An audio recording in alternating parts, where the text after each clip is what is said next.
আমি আপনাকে বিনীত অনুরোধ করব, আপনি ডান দিকে তাকিয়ে দেখুন, আপনি বাঁ দিকে তাকিয়ে দেখুন। আপনার তারুণ্যের সমাবেশ আজ তারুণ্যের সমুদ্রে পরিণত হয়েছে। বাংলাদেশের রাজনীতিতে আপনি যে নতুন ধারার জন্ম দিয়েছিলেন আজকে থেকে 2 দশক আগে, সেই নতুন ধারার রাজনীতি, তৃণমূলের রাজনীতিকে আজকে আপনি বিদেশ থেকে সকাল সন্ধ্যা মধ্যরাত সারা রাত পরিশ্রম করে তারুণ্যের আন্দোলনে পরিণত করেছেন। আপনাকে আমরা শ্রদ্ধা জানাই। আজকে এখানে বক্তব্য দেওয়ার সময় নয়, বক্তব্য দিতে আসিনি। আজকে আমরা এখানে এসেছি তারুণ্যের জয়গান গাইতে। আমরা বিশ্বাস করি বাংলাদেশে বিগত 1.5 দশক ধরে যে আবর্জনা সঞ্চিত হয়েছিল, যে স্বৈরাচার আমাদের দেশকে ধ্বংস করে দিয়েছিল, সেই স্বৈরাচারকে বিদায় দিয়ে এদেশে গণতন্ত্র ফিরিয়ে আনার জন্য মুখ্য ভূমিকা পালন করেছে এদেশের তরুণ সমাজ, ছাত্র সমাজ। কিন্তু ভুলে গেলে চলবে না, এই সংগ্রাম কিন্তু শেষ হয়ে যায়নি। বিগত আগস্ট এবং জুলাইতে আন্দোলনের প্রথম পর্যায়ে আমাদের বিজয় হয়েছে। আমাদের চেয়ারম্যান সাহেব আমাদের সতর্ক করেছিলেন, আমরা বলেছিলাম যে আমাদের আন্দোলন শেষ হয়ে যায়নি।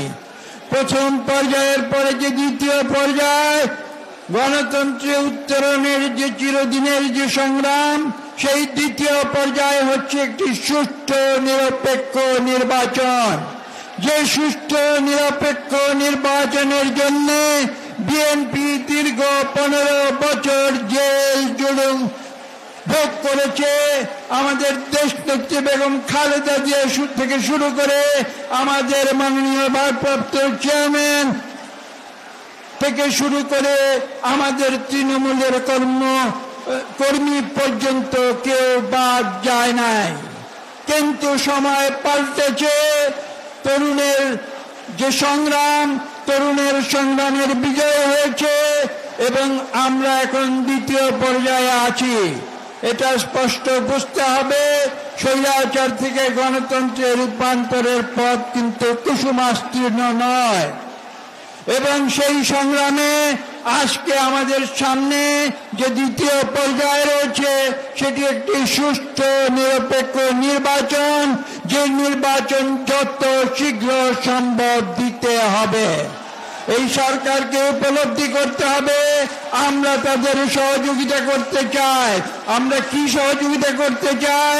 বাংলাদেশের মানুষ যেটা চায় সেটা হচ্ছে গণতন্ত্র, এবং সেই গণতন্ত্র উত্তরণের জন্য আমরা এই সরকারকে সহযোগিতা দিয়েছি, দেব। কিন্তু তাদের বুঝতে হবে যে এই সংগ্রাম, এই উত্তরণে যদি তারা বিলম্ব করে তাহলে বাংলাদেশের আবেগময় তরুণ যুবকেরা এবং বাংলাদেশের মানুষ যারা অ্যান্টি এস্টাবলিশমেন্ট, তাদের যে সংগ্রাম, তাদের যে যুদ্ধ, তাদের যে অ্যাকাউন্টেবিলিটি, সেই অ্যাকাউন্টেবিলিটি থেকে বর্তমান যে অন্তর্বর্তীকালীন সরকার তারাও কিন্তু পালাতে পারবে না।